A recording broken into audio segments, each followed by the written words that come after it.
Hello दोस्तों, स्वागत है आप सभी का चैनल पे। मेरा नाम है Devashish and this is an ad sharpener production. Welcome back to the channel. एक मार्शमेलो टेस्ट के बारे में बात करते हैं। बहुत साल पहले एक एक्सपेरिमेंट हुआ था कुछ बच्चों पे। बहुत सारे बच्चे थे, उन्हें मार्शमेलो दिया गया था एक एक। और मार्शमेलो ऐसी चीज़ होती है कि बच्चों को बहुत पसंद होता है। It's like a sugar, sweet होता है। और उन बच्चों को ये बताया गया कि अगर वो 15 मिनट वेट करेंगे तो उनको और एक मार्शमेलो दिया जाएगा। तो ये स्टडी काफ़ी लंबे समय के लिए चली और ये स्टडी में ये फाइंड आउट किया गया कि जिन लोगों ने वेट किया था दूसरे मार्शमेलो के लिए 15 मिनट तक, उन्होंने वो एक मार्शमेलो नहीं खाया, तो उन लोगों ने प्रोफेशनली बहुत अच्छा किया लाइफ में। उनका हैप्पीनेस बहुत अच्छा था, वो कंटेंट है लाइफ से, रिलेशनशिप्स बहुत सही थी उनकी। और ये पाया गया ऑलमोस्ट 80% वैसे बच्चों में जिन्होंने मार्शमेलो टेस्ट पास की, मतलब जिन्होंने वेट किया था। और ये मार्शमेलो टेस्ट सीधा सीधा लिंक होता है इमोशनल कोशेंट से। और आज हम इस वीडियो में बात करने वाले इमोशनल इंटेलिजेंस के बारे में। और इमोशनल इंटेलिजेंस बहुत इंपॉर्टेंट टॉपिक है, बिकॉज इस चैनल पे जो भी लोग हैं वो इंजीनियर्स है, वो काफ़ी होशियार लोग हैं, वो ऑलरेडी इंटेलिजेंट है, इंटेलिजेंट कोशेंट उनका बहुत सही है। लेकिन हम इनफ बात नहीं करते इमोशनल कोशेंट की। और इमोशनल इंटेलिजेंस क्यों ज़रूरी है या फिर इमोशनल कोशेंट होना क्यों ज़रूरी है, ये स्टैटिस्टिक्स से पता चल चुका है ऑलरेडी। ये स्टडीज़ आगे आ चुकी है कि जिसमें पता चला है कि इमोशनल कोशेंट जिनका हाई होता है वो प्रोफेशनली बहुत सही कर रहे होते हैं, वो ज़्यादा सैलरीज कमा रहे हैं, फाइनेंशियली सही है, उनकी हैबिट्स बहुत सही है, रिलेशनशिप्स बहुत सही है, तो ओवरऑल उनका हैप्पीनेस ज़्यादा है। ये जो टाइम है आपका जब आप कॉलेज में हो, जहाँ पे आप बहुत सारी नेटवर्किंग कर रहे हो, बहुत सारे रिलेशनशिप्स फॉर्म कर रहे हो, यहाँ पे आपको बहुत अच्छी अपॉर्चुनिटी होती है इमोशनल इंटेलिजेंस पे काम करने की और आगे बढ़ने की। Even recruiters are focusing on emotional intelligence since some time now. आपने देखा होगा कि एक अच्छा लीडर बनना, एक अच्छे टीम में काम करना, स्ट्रेस हैंडल करना, कॉन्फ्लिक्ट रेजोल्यूशन करना, ये सारी इमोशनल इंटेलिजेंस की ही बातें हैं। इमोशनल इंटेलिजेंस में आता क्या है? इमोशनल इंटेलिजेंस का सीधा सीधा मतलब है क्या आप आपके इमोशंस को लेके अवेयर हो, और अवेयर हो तो क्या आप उसको हैंडल कर सकते हो, और हैंडल कर सकते हो तो क्या आप राइट डिसीजंस लेते हो। ये तो खुद के बारे में हो गया। और क्या आप आगे वाले के भी इमोशंस के बारे में अवेयर हो, समझ पाते हो आगे वाले को, आगे वाला क्यों कैसी चीज़ें कर रहा है ये समझ पाते हो, तो आप एक अच्छे कैंडिडेट हो एक टीम वर्क में शामिल होने के लिए। आप एक लीडर भी बहुत अच्छा बन सकते हो and then you have ample of opportunities to go ahead in your career. तो कंपनीज आपको पूछती होंगी कि आपने कॉन्फ्लिक्ट कैसे मैनेज किया, या फिर लीडरशिप पोजीशन ली थी क्या, या फिर टीम में काम किया है क्या। तो ये सारे जो सवाल होते हैं ये इंपॉर्टेंट सवाल होते हैं, और इसमें से लोगों को यही पता चलता है कि आप इमोशनली कितने इंटेलिजेंट हो। I will give you a very good example of very very high emotional intelligence. मेरा एक दोस्त था और हम थिएटर करते थे साथ में, और उस दोस्त का पॉडकास्ट भी इसी चैनल पे आप गेस कर सकते हो।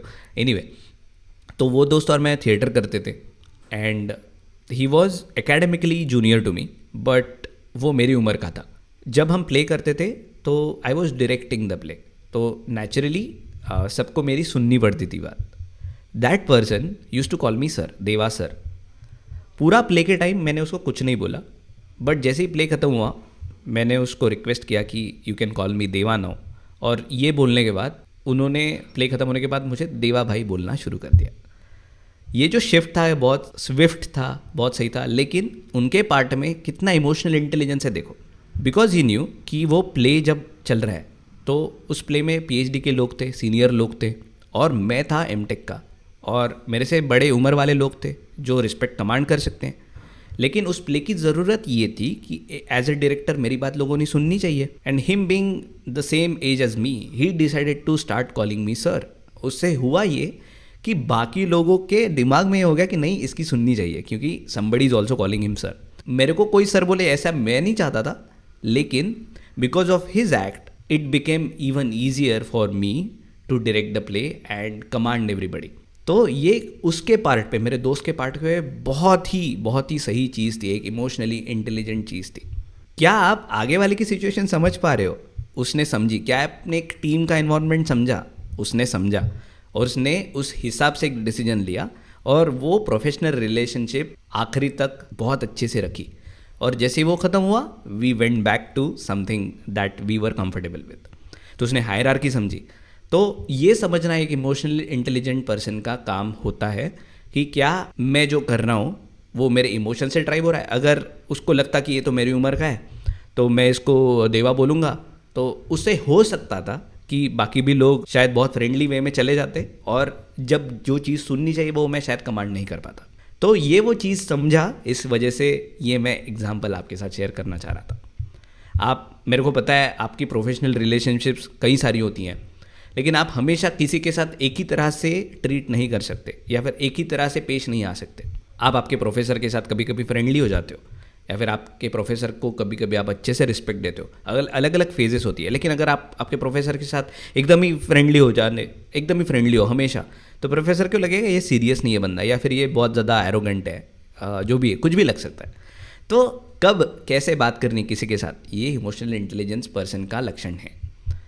आप गर्लफ्रेंड के साथ, बॉयफ्रेंड के साथ झगड़ा कर लेते हो तो पूरा दिन आपका ख़राब हो जाता है और आपको पता है कि प्रोफेशनल लाइफ में पर्सनल लाइफ वाली चीज़ें आप नहीं ला सकते। तो एक झगड़े की वजह से पूरा दिन खराब करना, या फिर कुछ ऑनलाइन पढ़ लिया तो अपने इमोशंस पे काबू ना रख के कुछ एक्ट कर लिया, या कुछ भी, it could be anything.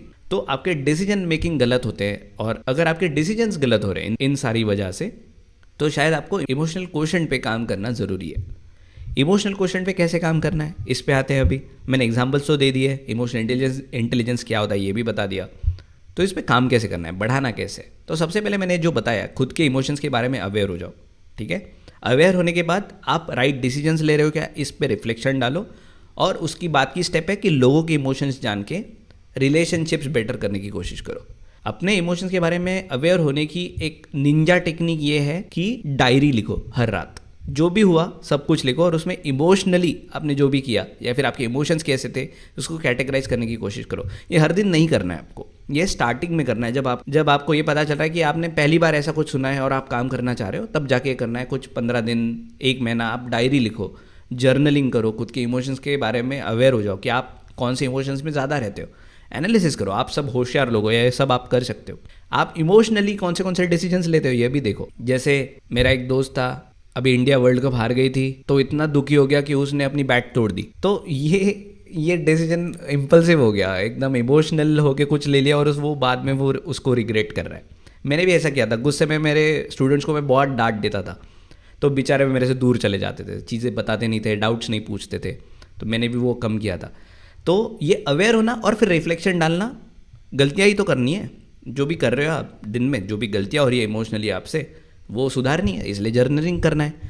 Journaling करने के बाद, अवेयर होने के बाद आप डिसीजन कौन से लेते हो, वो रैशनल डिसीजंस हो, इसके लिए ट्राई करो। मैं हमेशा ये ट्राई करता हूँ कि जब भी मेरे को कोई क्रिटिकल डिसीजन लेना होता है तो मैं 3 दिन वेट करता हूँ वो डिसीजन लेने के लिए, अगर टाइम हो तो, मतलब 72 आवर्स। कितना भी मैं कन्विंस्ड हूँ एक चीज़ करने में, फिर भी मैं खुद को टाइम देता हूँ। तो टाइम देना एक बहुत इंपॉर्टेंट चीज़ होती है। जब भी आपको लगेगा मैं इमोशनल हो रहा हूँ, मैं गुस्सा हो रहा हूँ या फिर मैं हैप्पी हो रहा हूँ, तो खुद को टाइम दो और सवाल पूछो। अगर आपके आगे में कोई इंसान खड़ा है तो सवाल पूछना बहुत ज़्यादा इंपॉर्टेंट हो जाता है, ना कि रिएक्ट करना। आप ये पूछ सकते हो कि क्या आप मुझे बता सकते हो कि ऐसा करने का कारण क्या था। ये आ गया, अभी रिलेशनशिप में हम आ गए कि रिलेशनशिप्स को कैसे हैंडल करना है इमोशनली। तो आगे वाले को पूछो उसका रैशनल क्या था, उससे भी हेल्प होगी, आपको भी हेल्प होगी समझने में, आपके इमोशंस हैंडल करने में, और आपको उसको समझने में भी बहुत ज़्यादा हेल्प होगी। जैसे आप लोगों को समझने लग जाते हो तो आप एम्पैथेटिक बन जाते हो। आप किसी को ऐसे अच्छा या बुरा ऐसे तोलने नहीं लग जाते, हमेशा उनके इंटेंशंस के बारे में आप सोचते हो, जज करना बंद कर देते हो। जस्ट आपने किसी को देख लिया और ये ऐसा ही होगा, ये जैसे हम अजम्पशन करके चलते हैं, ये सब बंद हो जाता है। तो जब आप इमोशनली इंटेलिजेंट बन जाते हो, ये सारी चीज़ें आप में आ जाती है और आपको कोई हेट नहीं करता फिर, और हेट करता भी होगा तो बहुत कम लोग हेट करते हैं। मेरा ऐसे होता था जब मैं यूट्यूब में बहुत पहले वीडियो बनाता था ना, तो कुछ कमेंट्स आ जाती थी जिसमें मेरे को गाली मारते थे लोग, तो मैं बहुत इमोशनल हो जाता था, मैं बहुत गुस्सा हो जाता था और मैं सोचा था कि आज तो इसको रिप्लाई करके छोड़ूंगा। लेकिन बाद में मुझे समझ में आ गया कि आगे वाला जो लिख रहा है उसको नहीं पता मैं कैसा हूँ, उसको नहीं पता कि मैं क्यों ये कर रहा हूँ, या फिर मुझे भी नहीं पता वो वैसा क्यों कर रहा है। ये बैंटर में शामिल होना वेस्ट ऑफ टाइम है।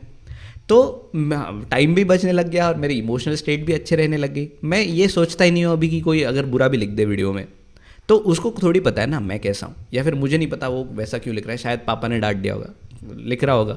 हम हमारे एक्सपीरियंसेस से बन रहे होते हैं और हमारे एक्सपीरियंसेस ही हमें बताते हैं कि हम कहाँ जा रहे हैं। लेकिन अगर आप लोगों के एक्सपीरियंसेस कलेक्ट करने लग जाओ तो आपको एम्पैथी डेवलप हो जाएगी और आप एक अच्छी नज़र से दुनिया देखने लग जाओगे, ना कि सिर्फ आपके नज़रिए से। तो रैशनल थिंकिंग डेवलप होते जाएगी। आप हमेशा किसी भी चीज़ को सवाल करोगे और उसके हिसाब से रिएक्ट करोगे। जब भी कोई नापसंद चीज़ मेरे साथ हो रही है, गुस्सा आ रहा है, फिर बुरा लग रहा है, तो मैं सो जाता हूँ। That is my go two way. तो ऐसा आपका कुछ go two way find out कर लो कि आपको क्या अच्छा लगता है या फिर आपको क्या करने से बेहतर लगता है। टाइम पास करना है, मीम्स देख लिए, इंस्टाग्राम स्क्रॉल कर दिया, आज पसंदीदा व्यक्ति से बात कर ली, या फिर खेलने चले गए। खेलना, क्रिकेट विकेट खेलने में भी मज़ा आता है, मैं तो सो जाता हूँ। So all these are things की जो आप कर सकते हो आपके इमोशंस को थोड़ा सा कंट्रोल में लाने के लिए और उसके बाद रैशनल डिसीजन मेकिंग करने के लिए। ये सारी चीज़ें आपका इमोशनल इंटेलिजेंस बेहतर करेगी और ये जब सब बेहतर हो जाएगा आप एक अच्छे प्रोफेशनल लाइफ के लिए रेडी हो जाओगे। मुझे पता है बहुत सारे व्यूअर्स स्टूडेंट्स हैं, ऑलरेडी काम करने वाले लोग हैं या फिर गेट लिखने वाले लोग हैं। अभी आपको डिसाइड करना है कि आपको इन सारी टिप्स से क्या क्या लेना है और कैसे ये चीज़ें आपको फ़ायदेमंद रहेगी। ये तो गारंटी है कि फ़ायदेमंद तो ज़रूर रहेगी, लेकिन फ़िलहाल के लिए इसमें से कौन सी चीज़ें लेनी है, किन चीज़ों पे काम करना है, ये आप डिसाइड कर सकते हो। आपके इमोशंस के बारे में अवेयर हो जाओ। आपको और इंटरेस्ट है तो मुझे कमेंट्स में लिख के बताओ, हम और एक वीडियो लेके आएंगे, क्योंकि दिस इज़ सी, ये जो टॉपिक है it's a sea of subjects. बहुत सारी बातें कर सकते हैं इसमें, लेकिन एक अच्छा डिसीजन लेने के लिए हमेशा या फिर एक अच्छा इंसान बनने के लिए इमोशनल इंटेलिजेंस ज़रूरी होता है। और आज एक अच्छा इंसान बनना बहुत ज़्यादा वैल्यूएबल है। मिलते हैं एक नए वीडियो के साथ जल्दी ही, तब तक के लिए ज्ञान पीते रहिए। Bye bye.